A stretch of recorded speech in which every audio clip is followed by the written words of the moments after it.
Amém ou não amém? Amém. Graças a Deus, esse é o dia que o Senhor fez.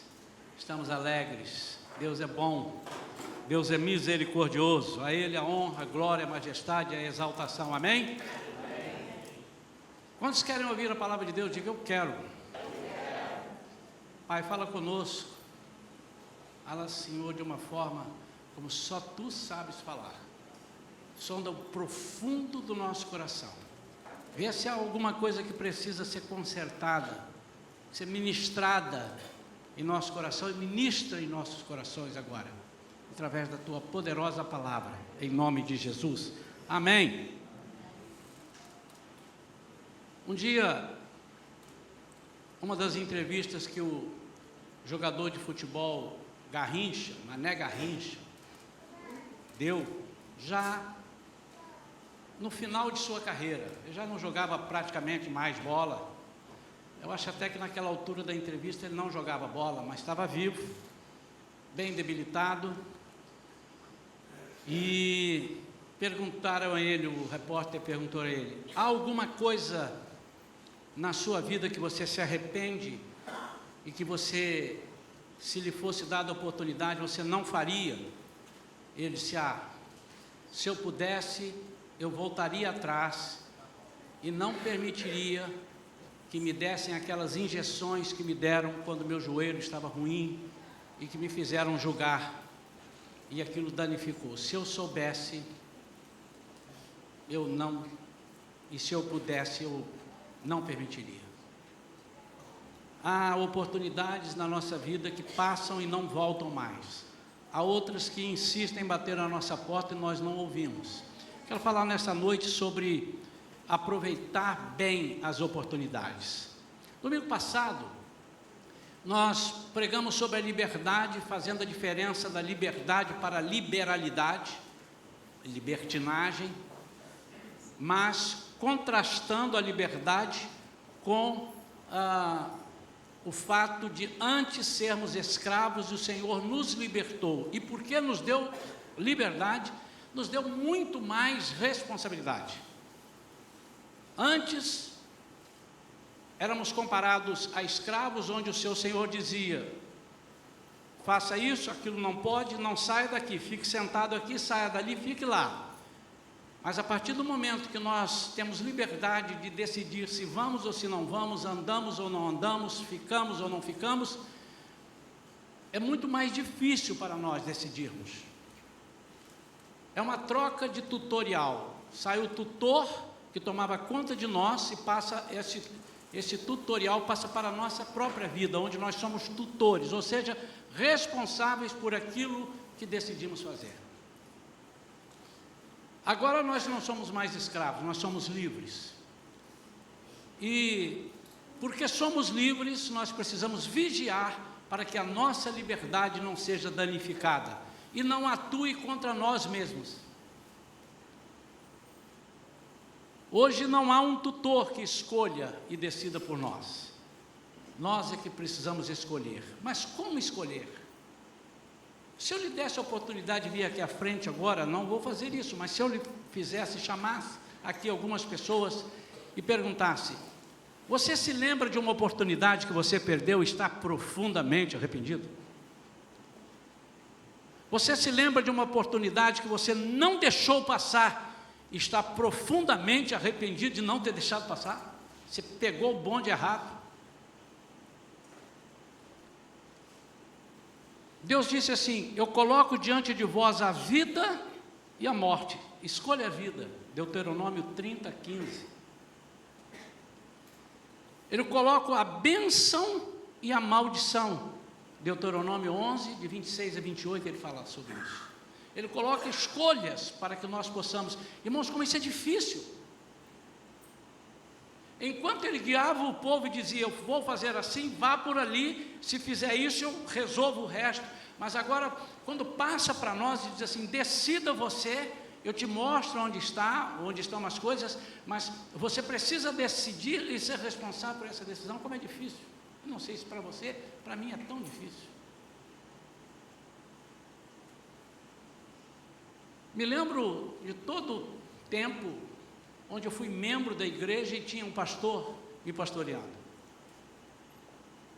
E para aqueles irmãos que não sabem, há pastores hoje, alguns pastores com quem eu converso e peço conselhos.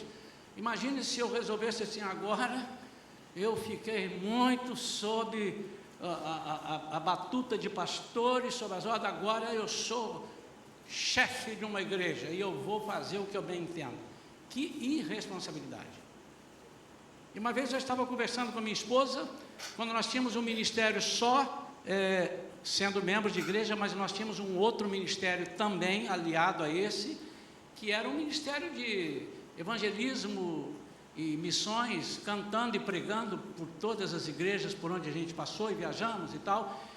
E eu tinha uma responsabilidade com 4 pessoas, comigo, minha esposa e minhas 2 filhas.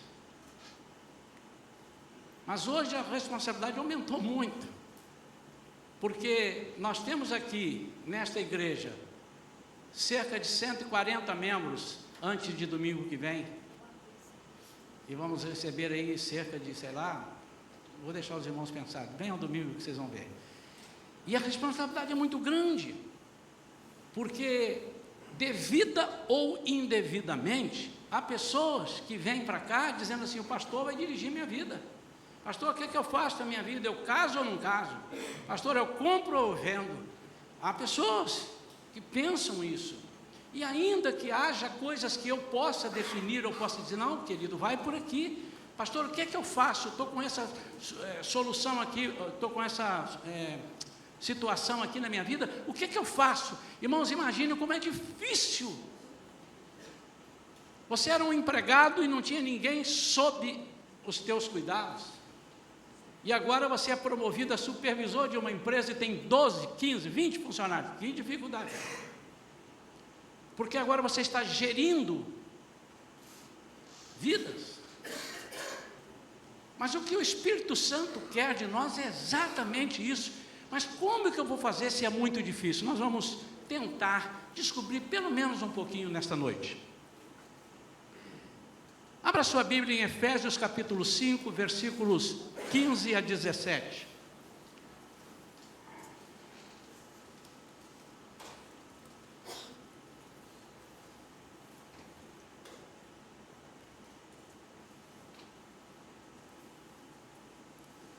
Efésios capítulo 5, versículos 15 a 17. Portanto, estai atentos, para que o vosso procedimento não seja semelhante aos insensatos, mas andai em sabedoria, aproveitando bem cada oportunidade. Por quê? Porque os dias são maus. Portanto, não sejais faltos de juízo, mas buscai compreender qual é a vontade do Senhor. Aí é que é. Meu Deus, como é que eu vou saber qual é a vontade do Senhor? Se já das pessoas é difícil. Saber a vontade das pessoas. O que a pessoa está pensando? Você quer isso? Não. Isso aqui não. Isso aqui não. Isso aqui não. Isso aqui. Diga o que você quer. É difícil a gente entender. Alguns já sabem. Um olhar, a pessoa já sabe, já sei o que ele quer, já sei o que ela quer, né? Agora imagine a vontade de Deus, mas há possibilidade. Pelo menos para a sua vida, há possibilidade. Você pode não saber totalmente a vontade de Deus para o que Ele pretende da vida dos outros, o que Ele vai fazer, um projeto dele daqui a 2 anos lá, Ele pode te ocultar isso, mas para a sua vida é possível. E eu quero que você imagine, que você tente lembrar, durante a mensagem, você, de repente, não há como você não viajar no tempo. Puxa vida, é mesmo, aquela oportunidade, meu Deus, aquele dia, aquele lugar que eu fui morar, se eu pudesse, eu não moraria. De vez em quando eu sonho, são sonhos esquisitos. Um dia eu sonhei que eu fui morar numa casa, e não sei por que eu fui morar naquela casa. Eu estava com uma casa boa, e mudei para aquela casa. Tinha uma que escolha. E eu tentando no sonho descobrir por que eu fui para aquela casa, uma casa menor, os quartos esquisitos, uns escuros, parede não sei o que, por que eu fui morar para ali? E eu estava aflito, o bairro era ruim, Eu digo, gente, mas eu não sei por que eu fiz isso. Outra vez eu sonhei que eu tinha um carro e depois eu fui para outro carro. Mas como é que eu troquei esse carro mal assim? O que deu na minha cabeça? E eu quero repetir duas perguntas para você, uma delas já fez, mas você já perdeu uma boa oportunidade na vida? Pensa aí. Você tem um papel aí à sua frente, se você quiser, você pode escrever qual a oportunidade. Guarda para você. Eu não vou te pedir isso no fim. Qual é a oportunidade? Guarda, escreve para você lembrar disso daí. Você já aproveitou uma oportunidade e se deu bem? Qual que você me deu bem? Eu namorava uma menina que eu senti que ia ser treva na minha vida. Aí um dia apareceu uma oportunidade, pintou lá na igreja uma morena, ela tinha 15 anos de idade para 16, aí a oportunidade de eu conhecê-la foi no aniversário de 15 anos dela, fui eu lá, já saí de lá namorando. Por outro lado, quando ela soube que lá na igreja tinha um monte de garota afim de mim, você imagina como é que eu era, né, meu irmão? Ela falou, vou para aquela igreja, vou plantar lá e vou colar nele. Estamos colados há 42 anos. Né? Oportunidade. Agora uma outra pergunta. Você já deixou passar uma oportunidade e depois, ao perceber, ao saber que oportunidade era essa, você diz assim, ufa, ainda bem que eu não fui. Um dia desse eu estava ouvindo sobre um desastre de avião e a pessoa ficou de fora porque o trânsito estava ruim e ele perdeu o avião. Quando ele chegou, não, eu quero receber, já fechou a porta, já era, vai no próximo voo. E aquele avião caiu, morreu todo mundo, aquela pessoa perdeu a oportunidade de ir ao avião, mas não pelas pessoas que morreram, mas pela vida dela, ela deu um suspiro, ufa.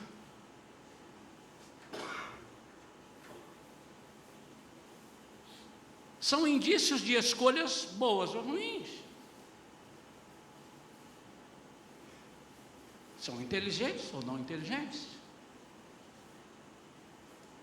Agora, quando você acertou porque o Espírito Santo, Deus, te dirigiu ou acertou na sorte, no chute? E quando você errou? Errou porque não consertou ou errou porque também chutou e ao chutar também chutou errado? Irmãos, como isso é importante na nossa vida. Eu quero passar aqui alguns fatores que podem nos fazer perder boas oportunidades. São alguns. Eu dou 3, você pode ter 5, 6, descobrir em casa mais 2 ou 8. E eu queria que, de uma maneira bem prática, você pudesse anotar essas coisas e andasse, quem sabe colocasse no seu celular e andasse, de vez em quando consultasse ali o seu celular, para ver se você está agindo dessa forma, vai ajudar muito. Exercitar isso, é uma disciplina que às vezes nós precisamos, às vezes não, precisamos ter. Nunca é tarde para aprendermos. O primeiro fator que pode nos fazer perder as boas oportunidades é o fator insegurança. Insegurança porque eu desconheço o assunto ou o fato e por isso eu não entro, não decido, não escolho. Insegurança por medo do que pode vir a me acontecer, porque e se der, e se não der? Eu conheço, mas eu estou com medo, já é outra coisa. Ou insegurança por falta de experiência, porque antes decidiam tudo por você. Você não consegue decidir porque você não conhece, e porque não conhece, você vai dar um chutômetro. Tem um programa na televisão, que eu gosto de ver às vezes, eu gosto sempre assim de um programa que tem perguntas e respostas, principalmente quando há conhecimentos gerais, e eu gosto de ver, aí eu fico testando o meu conhecimento, é muito legal, eu gosto. Caramba, essa eu não sabia. Aí eu vou procurar ali, e eu consulto na internet, e aí agora eu já sei, né? Eu gosto. E de vez em quando aparece lá o seguinte: isso assim, assim, item A, isso, item B, aquilo outro, tal, item D, aquilo outro. E a pessoa repetindo isso aqui. Quando a pessoa começa a falar assim, eu falei, não sabe. Aí ele fala assim, não tenho a menor ideia, não sei. E ele sabe que está valendo um dinheiro, e agora ele fica inseguro. E o apresentador cá embaixo falando para a pessoa, e a pessoa torcendo, e ele lá não está ouvindo, ele diz assim, olha, se ele errar, vai acontecer isso, vai perder não sei quanto, se ele acertar também pode acontecer aquilo.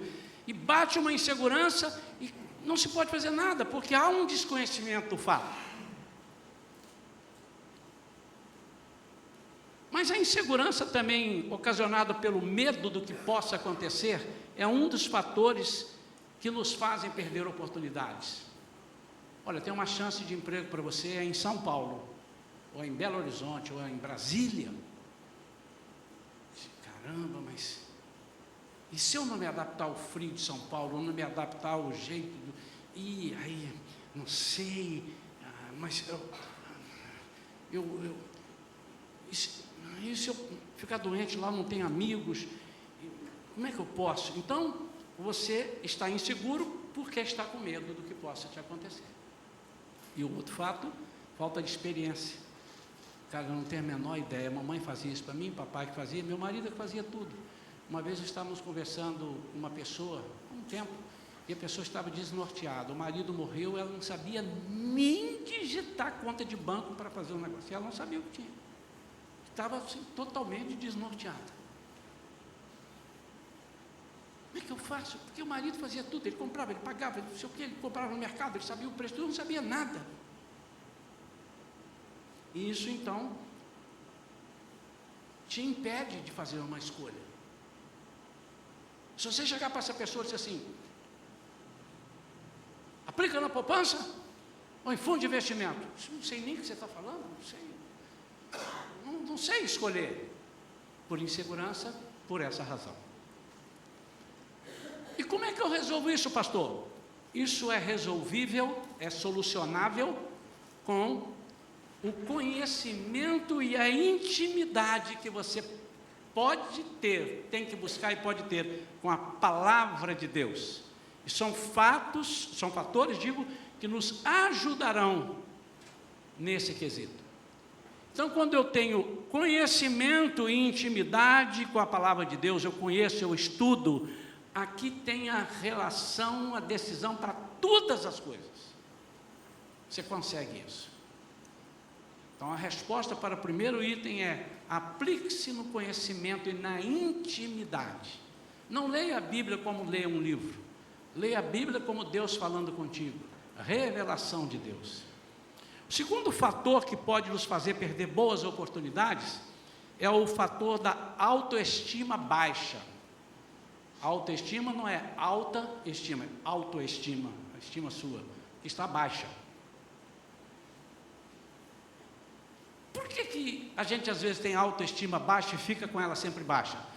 Primeira coisa que pode te ocasionar uma autoestima baixa é que você não consegue se livrar do que viveu ou ouviu no passado. Você não sabe escolher porque sempre disseram, você não sabe nada. Ai, você é muito burro. Que isso, que escolha? Que coisa a gente chamou os outros de burro. Imbecil. Idiota. A Bíblia diz que quem chama o outro de idiota, ele é réu do inferno. Está na Bíblia.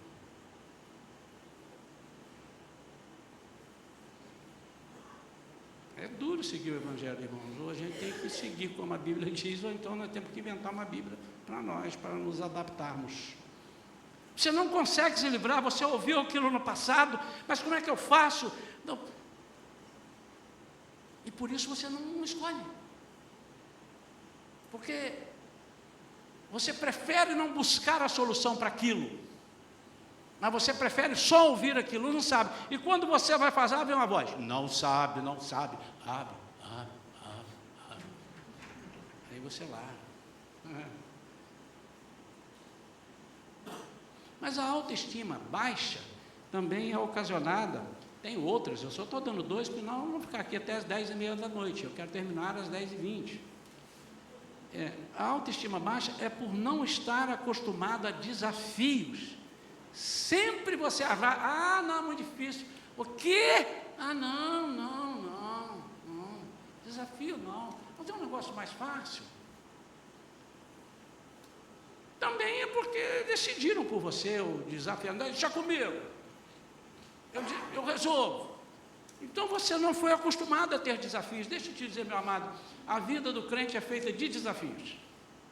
Todos os dias você tem que matar um leão. E se não for leão, é um urso. Todos os dias. Mas se nós não gostamos de desafios, porque temos medo de sermos derrotados, nós não vamos escolher, senão não, eu prefiro ficar assim, deixa assim, etc e tal.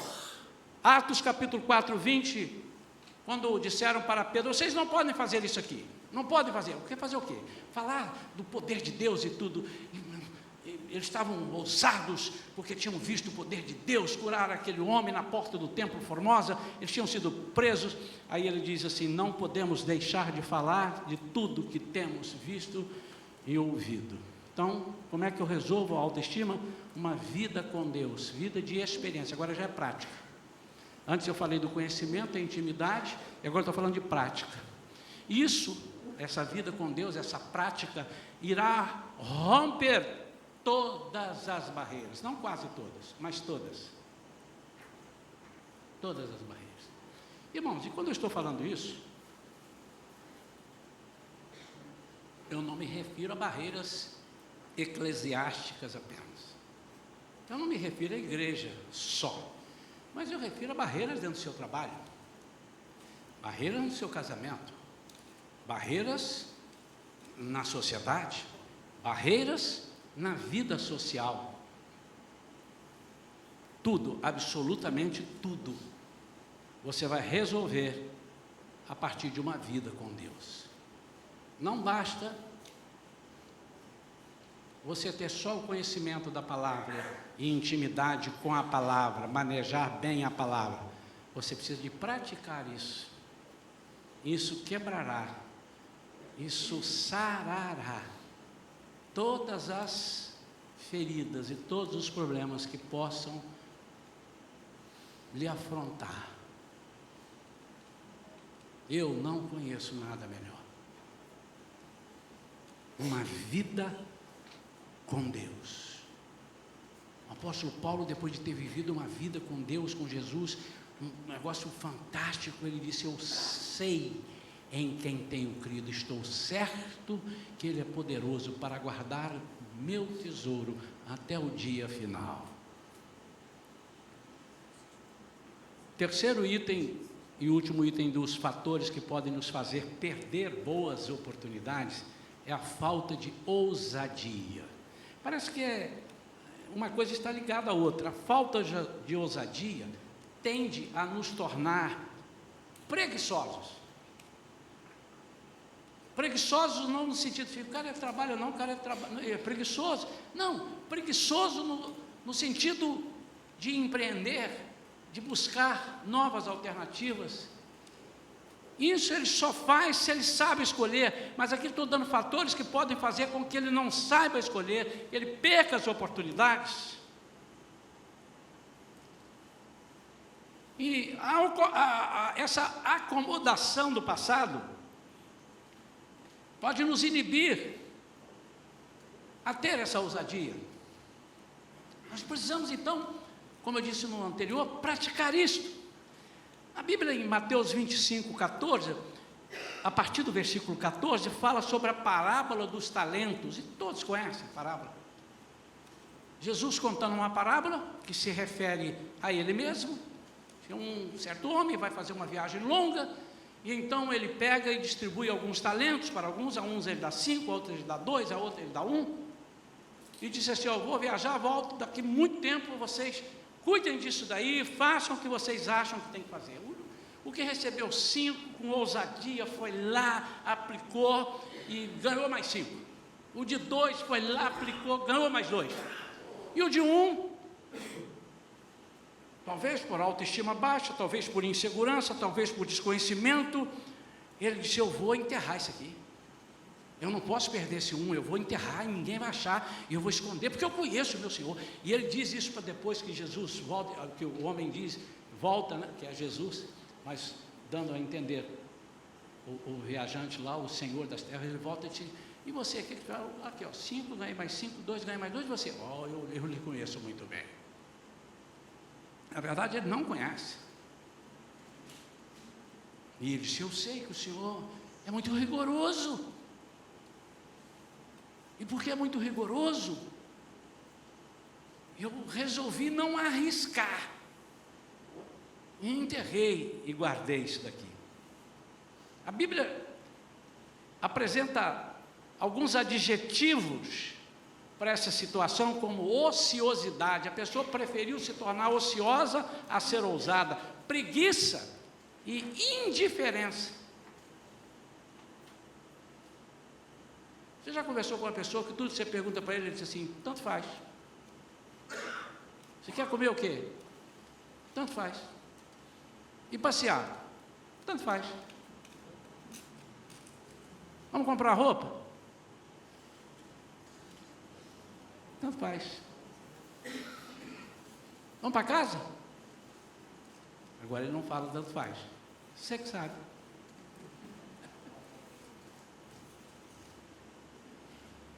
Porém, com a liberdade em Cristo e através do Espírito Santo, saberemos escolher e aproveitar as oportunidades. E como é que é isso? Então, você aqui já teve os 3 fatores, a insegurança, a autoestima e a falta de ousadia, que cooperam para que você não saiba escolher. Agora, eu vou dar, não 3, vou dar 2 fatores que, se você tem a liberdade, nós aprendemos isso no domingo anterior, que Deus nos coloca, ou nos dá, nos municia com o Espírito Santo, e Ele diz que o Espírito Santo estará conosco para nos ensinar essas coisas, nos ensinar a tomarmos decisão, mas que nós é que temos que dizer. Então, eu preciso tomar uma decisão, mas não sou eu quem toma, a minha boca fala daquilo que o coração está cheio, e o meu coração tem que estar cheio de Deus. Então, se eu tenho essa intimidade com a palavra, se eu tenho uma vida com Deus, é muito certo, praticamente, totalmente certo, de que se eu ouvir a voz de Deus, eu vou acertar nas minhas escolhas.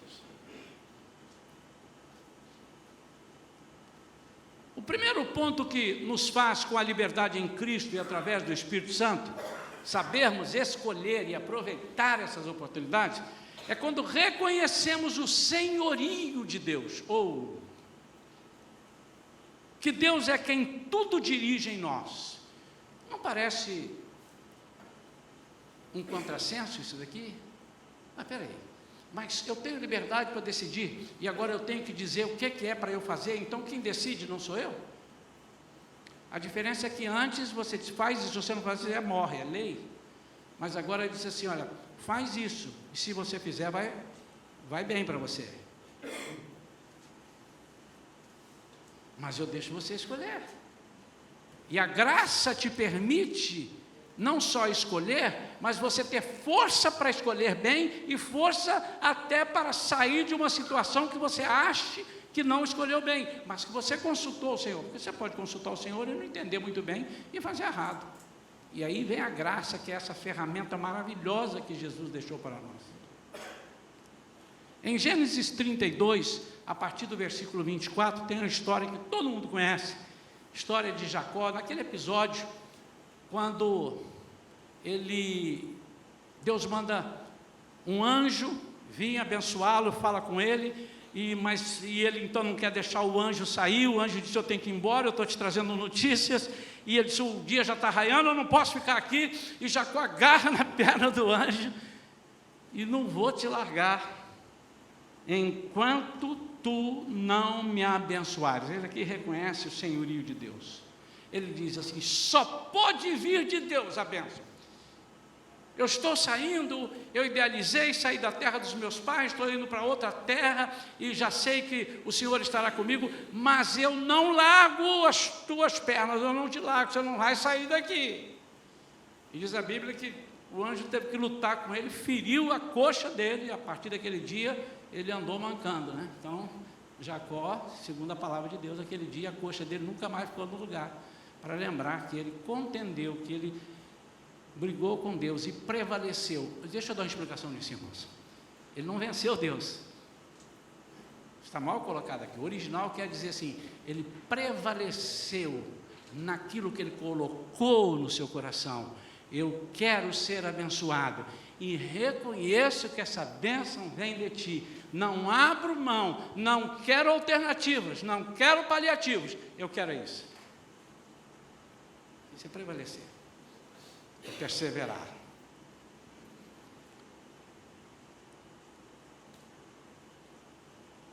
Em 1 Crônicas 29, de 11 a 14, Davi pede ofertas ao povo para a construção do templo. Tragam tudo que vocês tiverem. Eu mesmo vou doar algumas coisas do meu acervo, do meu patrimônio. E ele doou, e as pessoas começaram a trazer, e ele teve um momento que ele mandou parar. Para porque não precisa mais, está sobejando. E ele faz uma oração linda, que você deve ter essa oração guardada no seu celular, na sua cabeceira, na sua penteadeira. Não tem mais não, né, irmão? Penteadeira não tem mais não. E ele diz, eu ofereço tudo que está em meu poder. Ele disse nessa oração, eu ofereço tudo. E ele diz assim, porque tudo que nós temos vem de ti. E se ele está reconhecendo um senhorio, irmãos, às vezes nós não sabemos escolher porque nós achamos que é nosso. Nós somos mordomos, só que somos um mordomo diferente, um mordomo com poder de decisão. E o que Deus quer é que nós tenhamos apenas esse reconhecimento do senhorio dele. Eu não sei se é muito fácil de compreender. Eu estou dizendo assim, você é livre para responder, livre para escolher, mas sempre peça alguém para te ajudar a escolher. Mas como é que é isso, pastor? Esse alguém é o Espírito Santo. Só que às vezes nós pedimos ao homem para nos ajudar e esquecemos de Deus. Quer ver um exemplo? Já aconselhei muitos casamentos, eu e pastor aconselhamos, de pessoas que vêm para Jesus depois que nada mais, o casamento dele não estava legal, ele consultou um colega do trabalho, e pasme, o colega de trabalho não era nem da mesma fé que ele, depois ele consultou um outro, depois ele entrou na internet, como salvar um casamento, aí o que mandou fazer ele foi, viajou em viagem, não sei de quê, e juntou com mais 3 casais, e fizeram lá uns negócios errados, e depois que ele fez tudo, que ele está pedindo conselho, ou não está? Está, só que ele está pedindo conselho errado, ele não reconhece que quem fez a família foi Deus. Há uma historinha que eu li há muito tempo, eu não sei se é verdade, né? Ou se é uma colocação, a gente aprende muito nesses cursos que a gente faz de administração, esses cursos extensivos dos nossos trabalhos, e diz que um homem, um dia comprou um carro, e ele tinha um carro lá, um Ford, 1900, não sei o que, e tal, e ele estava todo feliz, e um dia ele parou, o carro enguiçou na estrada, num lugar, e ele tentou consertar, chamou o mecânico, veio um e não consertou, veio outro e não consertou, chamou o seguro, ninguém consertou. Ele foi na cidade, buscou um outro mecânico, trouxe ali, olhou, e ele estava desesperado. Isso passa um senhor, já bem idoso, um outro carro, e ele disse, está com problema, amigo? Eu disse, estou com um problema aqui, rapaz. Qual é o problema? O carro não pega. Mas você tenta, ele não pega? Ele faz isso, faz aquilo, o indício é esse, então o sintoma. Faz o seguinte, abre o capô. E o cara daqui mesmo olhando, abre o capô. Pega aquela peça lá, tira dali, aperta ali e faz assim. Pronto, pode dar partida. Aí o cara fala, bum, pegou ele. Mas como é que você sabe disso? Eu disse, fui eu que construí, eu sou o Henry Ford, o dono dele, o dono da fábrica, eu que construí esse carro. Sabe, amados, às vezes a gente despreza aquele que nos construiu, aquele que nos formou e começa a perguntar Há outros que não nos construíram e que não têm noção de uma construção de vida. E começamos a tomar conselhos. Mas aquele que nos fez, ele sabe exatamente como que funciona tudo aqui em nós. O salmista Davi diz no Salmo 139, sonda-me, ó Deus, conhece o meu coração, vê se há em mim algum caminho mau. Cutuca aí. Nada nosso é escondido ao Senhor. Então, você é muito pouco inteligente se não pedir e reconhecer o senhorio de Deus para fazer uma escolha, para abraçar uma oportunidade. Pergunte a Deus: nem tudo que reluz é ouro, nem tudo que parece é. E se há uma coisa que o inimigo sabe, sabia que o inimigo sabe fazer alguma coisa? Ele sabe, e bem feito, bem feito. Não, o diabo só faz coisa errada, não, ele precisava fazer uma coisa muito bem feita, imitar. Ele coloca umas imitações perfeitas, perfeitas, você olha e parece que é, no início é, no meio do caminho é, mas lá na frente você vai ver que não é. Entrei de gaiato no navio. Então, a primeira coisa, reconheça o senhorio de Deus. O que é reconhecer o senhorio de Deus? Nunca a tua inteligência pode nem de perto ser comparada a Deus. Nunca, nem de perto, você pode abrir mão do conselho e da soberania de Deus. Hoje falávamos para o grupo ali, uma das coisas que mais desagrada a Deus, se não a que mais desagrada, aliás, isso para Ele é pecado, é quando você não coloca alguém acima dele, é quando você tenta igualar alguém com Ele, não precisa botar acima. Lúcifer, se você ler lá, por que ele foi banido, por que ele foi rejeitado, ele diz assim: eu quero me elevar, quero me colocar numa posição até que eu chegue à mesma altura. Ele não quis ser mais que Deus. Eu já vi gente perguntando: não, porque Lúcifer quis ser mais do que Deus. Na Bíblia não diz isso. Diz que queria ser igual a Ele. E a única coisa que Deus nos pede é que não queiramos ser iguais a Ele. Por quê, pastor? Porque nós não podemos. Nós vamos perder muito tempo e nós vamos entrar em rota de colisão, porque Ele diz: a minha glória eu não divido com ninguém. Esqueça isso, meu amado, não tente ter a glória de Deus, senhoria dEle. Segunda coisa, a liberdade de Cristo, o Espírito Santo em nós, nos faz escolher e aproveitar bem. Em segunda, por humildade. Humildade. Embora você seja livre e tenha poder de ação e decisão, nunca se esqueça que há um que está acima de você. Parece com o que eu acabei de falar, mas eu vou esmiuçar mais. Hoje o Dr. Pirillo pregou aqui de manhã e falou sobre a humildade. O que é humildade? Ele vai no dicionário e diz que é humildade. Humildade é quando você reconhece que você é incapaz de alguma coisa, que você reconhece a sua fraqueza, a sua limitação. Eu me lembro que quando eu fui fazer uma entrevista para mudar de emprego, tinham me pedido no mercado financeiro, onde eu trabalhei há uns anos atrás, e lembro como se fosse hoje. A pessoa que estava me indicando, meu colega que estava lá naquela empresa, para onde eu iria, e fui, ele disse assim: olha, ele vai te entrevistar e eu conheço esse diretor. E ele vai te fazer uma ou duas perguntas.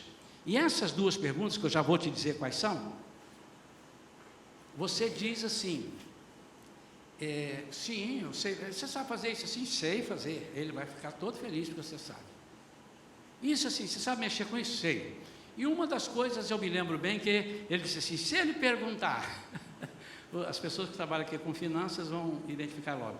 Se ele perguntar se você sabe operar numa máquina HP 12C, que era na financeira, não é todo mundo que sabe, mas aquela máquina, para ele, é muito importante. Você diz que sabe. Aí depois que você entrar aqui, a gente te ensina e tal, e tal, e tal. E eu falei que sabia. Pastor, mas o senhor mentiu. Mas eu não era crente como eu sou hoje, né, irmão? E depois, trabalhando com esse diretor, parece que ele escutou a conversa e ele falou assim: Isaías, se você quiser ser alguém na vida, nunca diga tudo que você sabe. Se você sabe, você diz que sabe mais ou menos. Seja humilde, porque a pessoa vai investir em você. Mas se você disser que sabe e não sabe, para ele você não sabe nada. E eu disse assim: mal ele sabe que eu disse que eu sei mexer na HP. Se ele me perguntar agora, faz uns cálculos, estou lascado. De 0 a 10, você sabe quanto? Se você sabe 8, diga 6. Porque ele vai fazer um teste e dizer assim: você sabe 7, 8? Não, olha céu, não. Mas se você disser 8, ele achar que você sabe 7, ele vai dizer assim: poxa, você não sabe nada. Como que você diz que sabe e não sabe? Isso é um exemplo de humildade.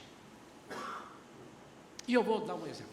Esse texto aqui da Bíblia, irmãos, já preguei diversas vezes sobre como eu amo esse texto. Como ele é rico em ensinamentos. Mateus capítulo 8, e agora nós vamos ler, versículos 5 a 10. Olha que texto rico. Fala sobre o centurião de Cafarnaum. Como eu gosto desse texto. Estou precisando pregar sobre ele de novo. Qualquer momento desse. Nova pregação. Jesus vai me dar outra coisa nova. Entrando Jesus em Cafarnaum, eu quero que você preste atenção nos detalhes dos diálogos que vão ser estabelecidos entre Jesus e o centurião. Entrando Jesus em Cafarnaum, dirigiu-se a ele um centurião suplicando. Esse moço não perguntou, ele estava suplicando: Senhor, meu servo está em casa paralítico e sofrendo horrível tormento. Então Jesus lhe disse: eu irei curá-lo. Ao que respondeu o centurião: Senhor, não sou digno de receber-te sob o meu teto, mas dize apenas uma palavra e o meu servo será curado. Porque eu também sou homem debaixo de autoridade e tenho soldados às minhas ordens. Olha só, olha só, volta no versículo 8. Eu não sou digno de te receber no meu teto. Eu sou um miserável, eu sou um Zé qualquer. Não, não, não. Eu sou um centurião. Para quem não sabe, o que é centurião? É o chefe de uma centúria. Pastor, não disse nada. O que é uma centúria? 100 soldados romanos. Esse homem era um capitão, um chefe, um cara que a patente, e liderava 100 soldados. E ele diz aqui: eu não sou digno que o senhor entre no meu teto. E agora ele diz: mas eu também sou homem de autoridade. Então agora ele levanta o tom e diz: eu também tenho autoridade. E ele diz: eu tenho soldados às minhas ordens. Eu digo a um: vai, e ele vai. E eu digo a outro: vem, e ele vem. Eu ordeno a meu servo: faz isto, e ele faz. Que diálogo, irmãos. Todo mundo assim: o que vai dar agora? Jesus vai lá, um tapa na orelha dele, desse homem petulante. Ao ouvir isto, Jesus maravilhou-se e disse aos que o seguiam: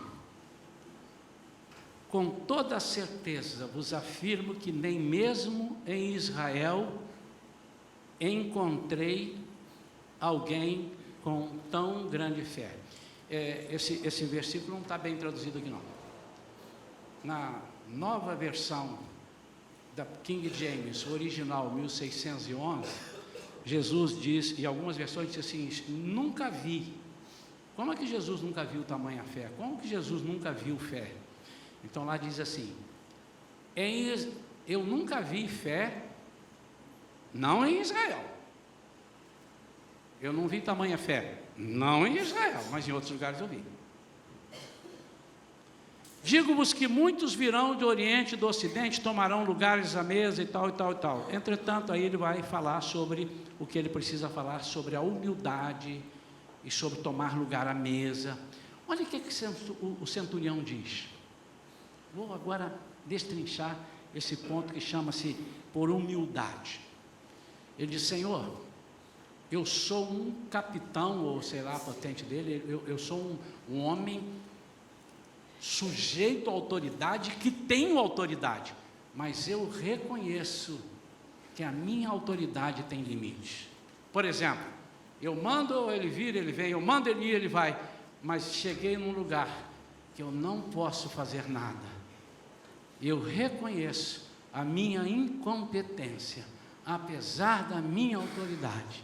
Eu reconheço que sem ti eu não sou nada. Jesus já disse isso em João capítulo 15: sem mim nada podeis fazer.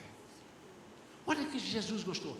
Eu te dei inteligência, aquele homem era um homem capaz. Eu te dei inteligência, meu irmão, minha irmã. Eu te dei estudo, eu te capacitei, eu te permiti que você estudasse, fizesse doutorado, fizesse isso, fizesse aquilo, que você fosse conclamado, exaltado pelas pessoas.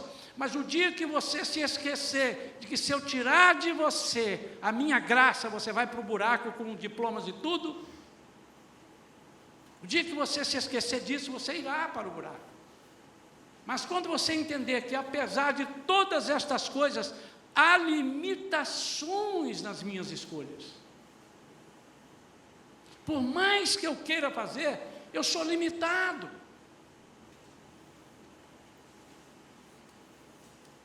Nunca se esqueça, a nossa liberdade só será uma forte e importante aliada para as nossas decisões, se estiver debaixo da orientação do Espírito de Deus.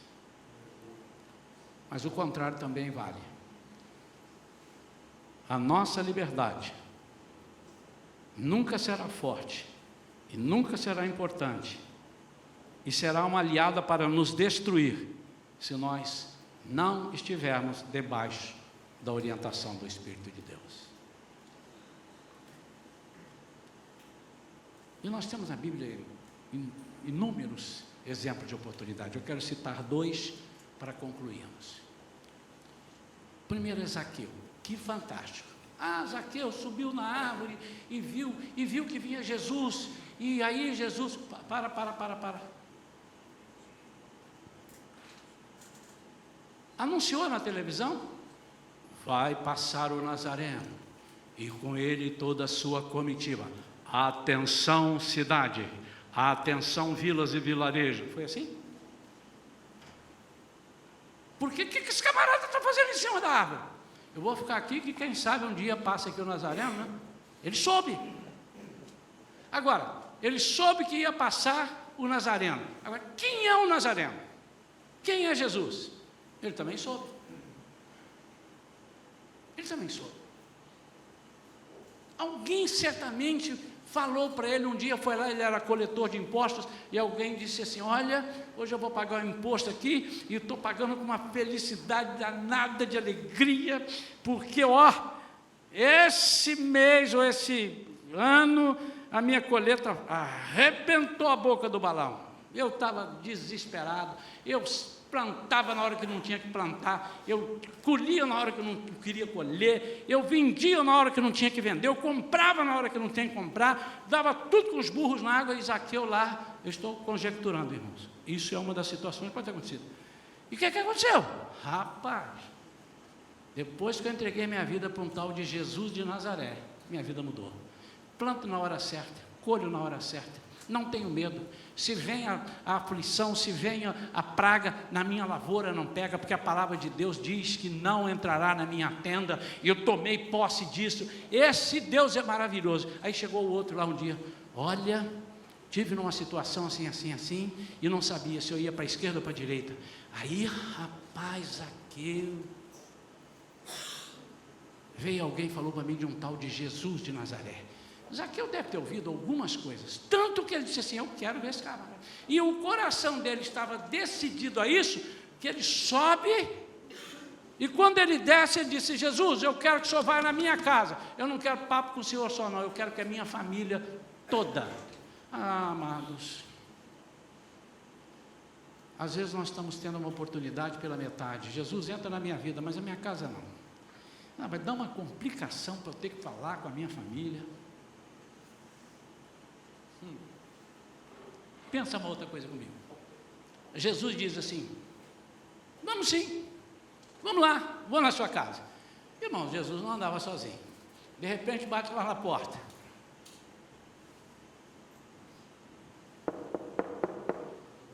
Entra, meu filho, é você? É, mas tem visita. Pode mandar entrar ele, mas não são eles, são eles. Aí entra eu imagino o povo dizendo: oh glória, oh aleluia, está pronta a comida, irmão? Oh Jesus. O crente gosta de comer, né? E entra na casa dele. Ele deve ter feito ali um negócio diferente, a ponto de Jesus ver a alegria, a casa transformada. Ele diz o quê? Hoje, fala alto, bem para sair na gravação. É isso mesmo, hoje entrou, veio salvação para essa casa. Não seja egoísta, meu amado, não leve a salvação só para você, leve para a sua casa. Quem sabe, querido, você está muito bem na fita, mas quando você chega em casa, você fica fora da fita. Você está bem porque você está aqui. Se você pudesse, você morava na igreja, não é assim? Ah, por quê? Não porque gosta da igreja, porque você não quer ficar em casa. Porque sua casa não é um ambiente legal. Por que não é um ambiente legal? Porque falta paz. E nós somos sacerdotes, e nesse quesito, eu não estou falando para homens. Homens e mulheres são sacerdotes do quesito de falar com Deus. Deus não permitiu, quando rasgou o véu de alto a baixo, dizer: agora vocês não precisam mais de Jesus, perdão, de um sacerdote, agora vocês entram direto, Jesus é o sumo sacerdote. Ele não falou só para homens, senão as mulheres não podiam orar. A mulher vai orar e diz assim: marido, ô Senhor, no nome do meu marido que vai, não. Ele rasgou e deixou para homens e mulheres. Então o sacerdote que eu estou dizendo é nesse sentido, é de trazer para a sua casa uma mudança. Você não pode desprezar isso. Segundo exemplo e último, a mulher do fluxo hemorrágico. Irmãos, essa passagem está lá em Lucas, capítulo 8, se não me engano, versículo, se não me engano também, a partir do 37, vamos lá.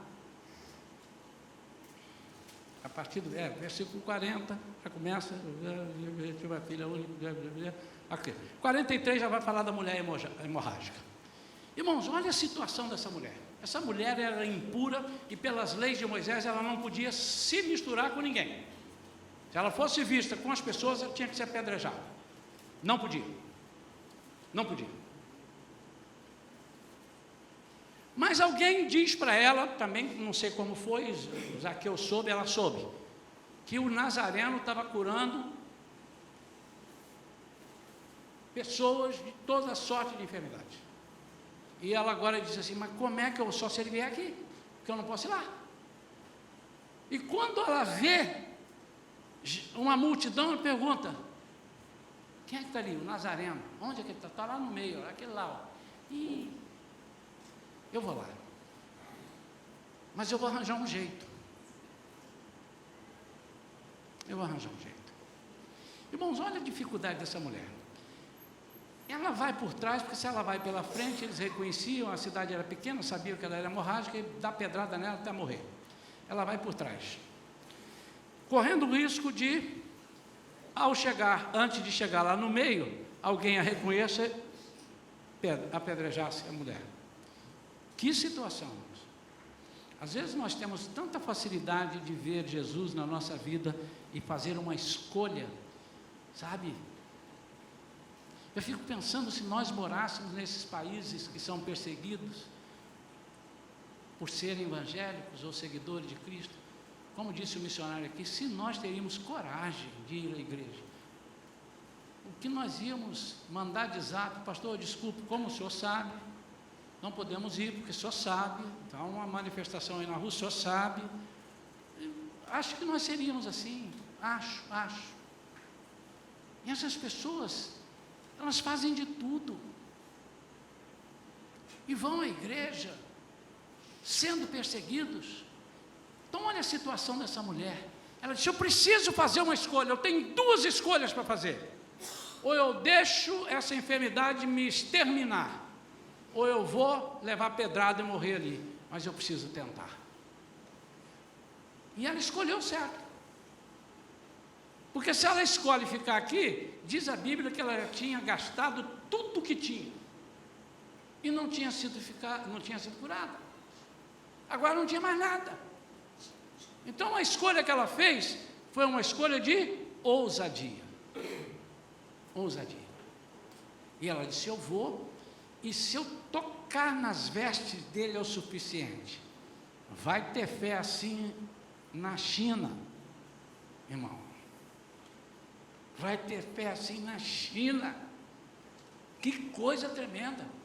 E essa mulher impura, não podendo, não sei se ela escondeu o rosto, eu não sei o que ela fez, mas ela deu um jeito, ela vai por trás e licença, e quando ela puxa, Jesus para. Alguém foi curado aqui. Alguém tocou em mim, alguém foi curado. Nós temos 2 exemplos na Bíblia, e há muitos exemplos, outros exemplos grandes, mas esses 2 são 2 exemplos que me tocam. Por quê? Porque alguém ensinou a esses 2 a fazerem uma escolha. Então, a última coisa que eu quero falar, já fechando a Bíblia, é: querido, não seja egoísta e fique só aprendendo a fazer escolha. Ensina as pessoas a escolherem. Essa é a função minha e sua. Essa é a função do Evangelho. A Igreja Shalom está numa visão, cada dia mais, de nós darmos liberdade de escolha à pessoa. Não é uma igreja que nós prezamos pelas regras, mas pelos princípios.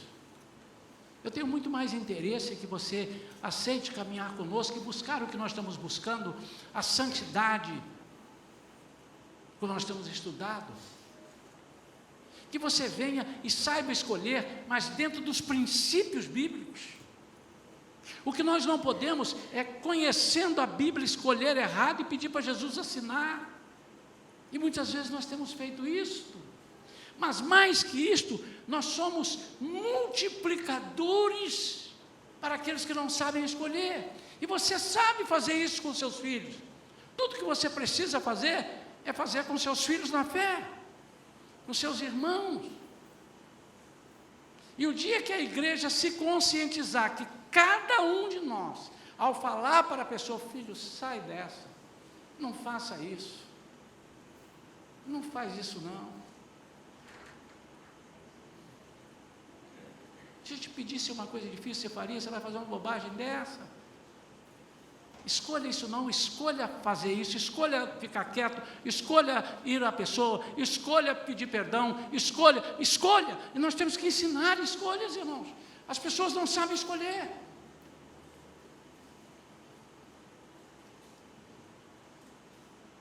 Nós estamos ensinando as nossas crianças ali no Ministério Infantil a saber escolher.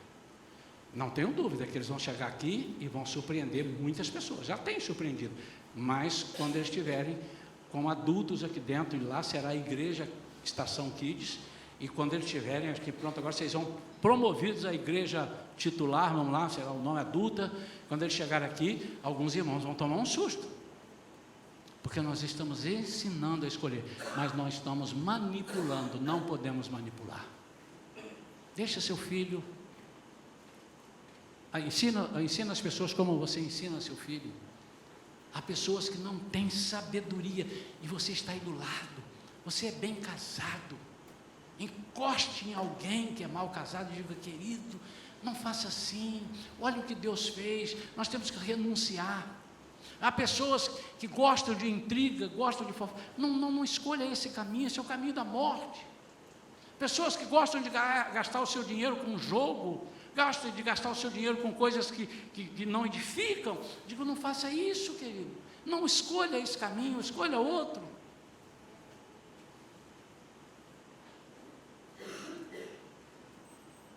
Um dia eu preguei sobre Naamã. E uma das coisas que me chama a atenção naquela mensagem, naquela passagem de Naamã, eram os servos de Naamã que falaram para ele: oh meu senhor, ele estava voltando injuriado, porque o profeta falou para ele mergulhar no Rio Jordão. Ele achou que aquilo era uma afronta para ele. um rio barrento, e ele morava num lugar que os rios eram límpidos, Abana e Farpar. E ele volta furioso. Imagino que se eles deixassem ele voltar, ele chegava em casa e estrangulava aquela menina que falou para ele ir lá. Sem noção. Mas ele não está preocupado com se ele ia estrangular aquela menina, ele está preocupado que ele não ia ser curado. Note que o profeta diga para ele vá ao Jordão e mergulhe 7 vezes. E ficou dentro de casa. Está te dada a chave, vá lá e mergulhe 7 vezes.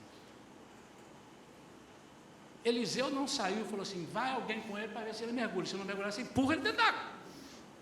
Ficou quieto, ficou na minha. E ele foi embora. E Eliseu soube que ele ia embora. Tranquilo, não sou eu que estou leproso. Mas eu dei a dica. E o servo dele disse assim, meu senhor, vamos lá mergulhar. Não, isso é um absurdo. O que é isso? Eu sou general da Síria. Já venci tudo quanto é guerra. Olha aqui as medalhas, olha aqui. Eu sei, meu amado, mas olha só, aqui. Se te pedissem alguma coisa forte, grande, difícil, o senhor não faria? Quanto mais mergulhar 7 vezes no rio. É verdade. Vamos lá, não deixa disso, rapaz. Deixa esse orgulho para lá. Vamos mergulhar. Sabe o que essa turma fez? Essa turma ensinou a escolher. Eles tinham alguma coisa. Quem estava leproso? Era Naamã, não era? Esse camarada também. Eu não sou eu que vou morrer, cada um dá conta de si diante de Deus. Queridos, a igreja de Cristo está passando por difíceis pedaços. Algumas igrejas, pessoas estão por falta de alguém que ensine a escolher.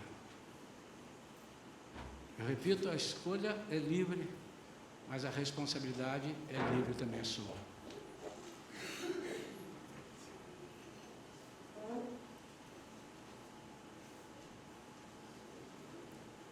Deus tem me dado como Ele quer a igreja dele.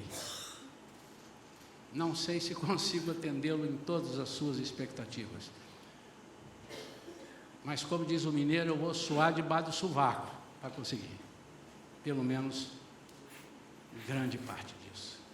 Que nós tenhamos pessoas que não digam, eu não aprendi, eu não fui orientado, ninguém se importou comigo. Porque nós queremos isso. Mas isso é um trabalho árduo, que não pode ficar na mão de um ou dois. Não dá. E se der tempo, vai matar os dois. Mas é um trabalho de cada um de nós.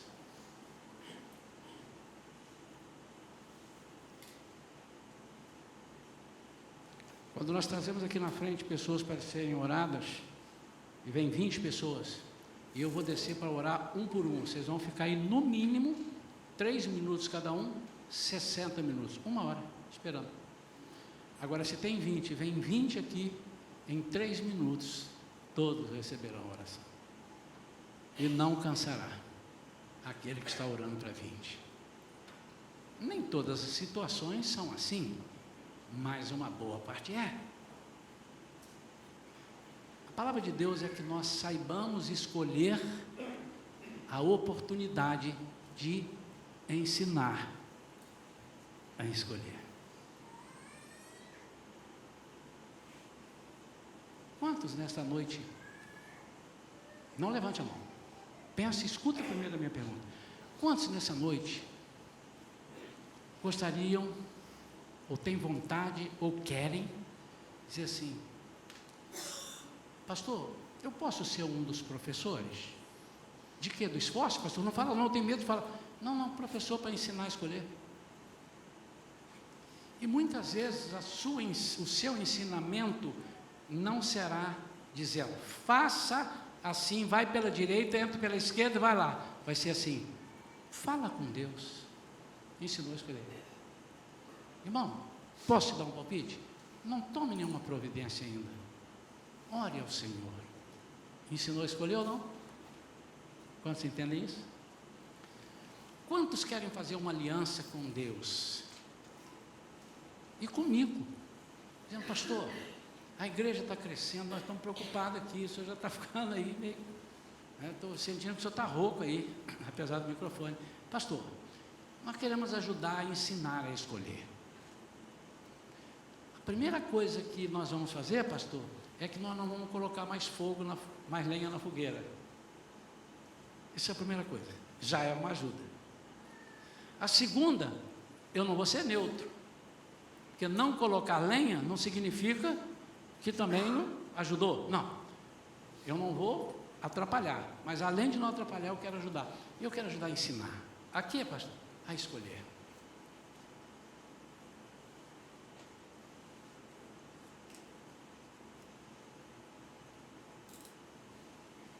Põe a mão no seu coração.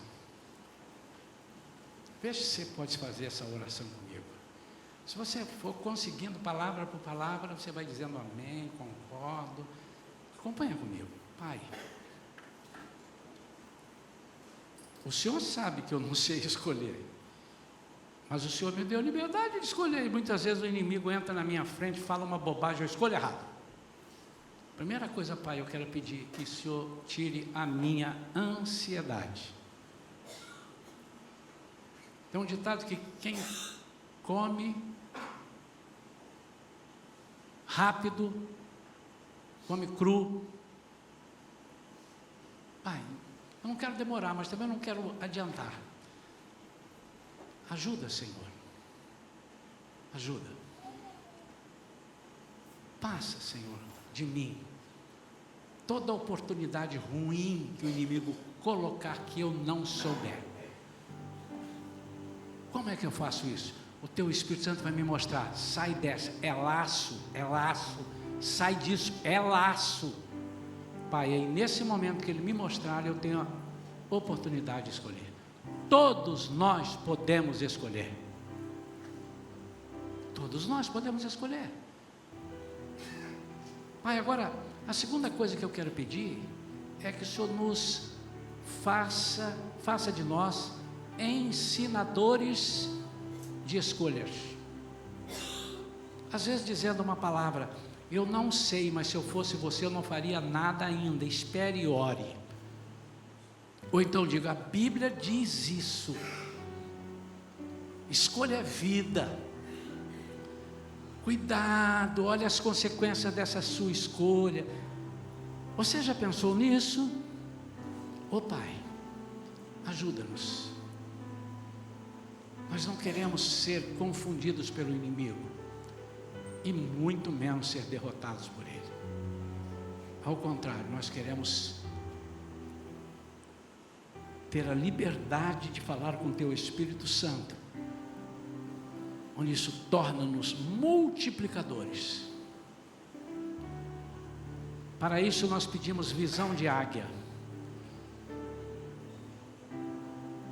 radares na nossa cabeça, para que nós olhemos para o lado e sintamos, a pessoa vai fazer uma bobagem, e eu vou dizer, não faça isso, filho, vem cá, chega junto, não escolha dessa forma, isso é uma escolha errada. Ajuda-nos, Pai. Por quê? Porque a Tua palavra diz, e os noticiários estão comprovando, que dias piores estão chegando. A maldade está se multiplicando, e muitas vezes está chegando dentro da nossa igreja, da igreja de Cristo. Pai, faça com que nós saibamos escolher, mas que nós estejamos dispostos a ensinar a escolher, em nome de Jesus, amém, amém. Se você, meu amado, fez essa oração sinceramente,